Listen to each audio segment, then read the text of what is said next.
So at first what I wanted to do with this game was I wanted to have it be flat style, and I wanted it to be, I didn't want it to be this retro look, maybe a little bit, but not like this at all. And that ended up being really difficult because this character is quite complex. I'm new to 3D modeling. The only reason I can do this is because I took a couple of courses. I think going with this retro graphic style is was the right choice because it's fairly simple and it allows complex shapes to be a little bit more presentable. When you scale everything down, you make it look more blurry.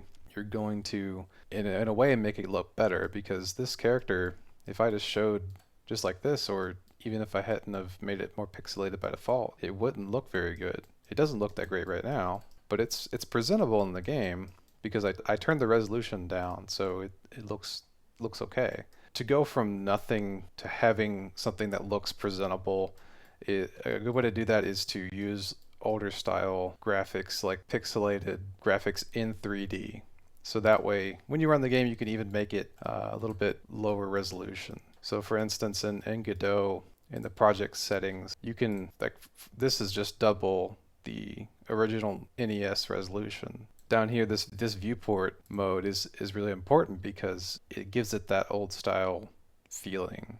It makes it look a little bit more rough. And you also want to keep that aspect ratio because we don't want to stretch out the textures. The oven itself is a little bit more rough, and that's why I think when you go down in quality in your project settings, it doesn't really, I guess it doesn't really matter what game engine you're using as long as you lower your resolution. Try not to stretch those textures, you're going to get pretty decent looking results. This is my game.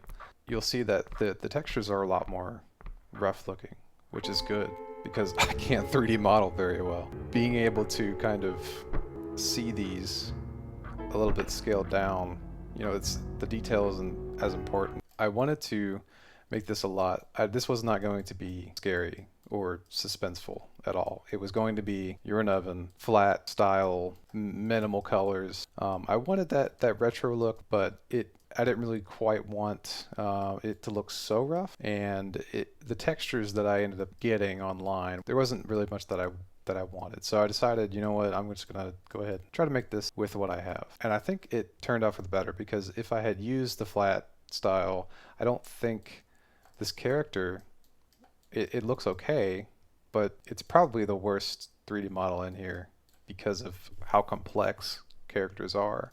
With that being said, I do think that you can do flat style models fairly easily. It's a bit, you can get away with some things because it's just colors and it's not like super detailed. But I think this ended up being the right way to go. In my first idea, I wanted to have it to where you can click within a certain amount of seconds of the timer and then the game would progress one way or the other. I eventually just realized, like, okay, this game is not going to be that fun. This is not really a fun game. So I need to make this, I need to make some atmosphere for this.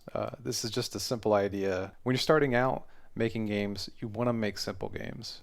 And since this was my first 3D game, I wanted to try and make all the 3D models. I really wanted to get some experience with that, and I wanted it to be a fairly simple concept. When I first started making this, I was having trouble figuring out an ending to my game. What I originally wanted to do was I wanted to have it to where you have to click within a certain amount of seconds, and that would, for the timer, and that would progress the game further or backwards. And let's say you messed up twice, this lady, she'd probably be a lot younger and would just kind of be walking around doing things, would eventually walk up to a phone, call a repairman. Repairman would not be able to repair, and you would be sent to a landfill. Now with this kind of style here, it didn't really make sense to me to do that. It just didn't, I don't think it made sense with the atmosphere. So again, I wanted to create something simple, and I try to make it into something more complex. So the ending here, where it's just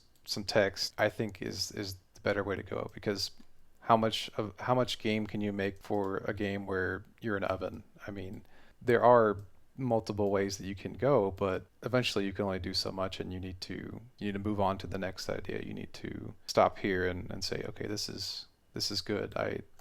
I've made something neat. Maybe somebody will you know, as long as somebody just plays this and says, "Oh, that was weird," you know, that's kind of the goal, I guess. It's not to make $1 million or to make the next really cool horror game or something. I'm mostly just learning, and hopefully somebody can play it and just think that was neat.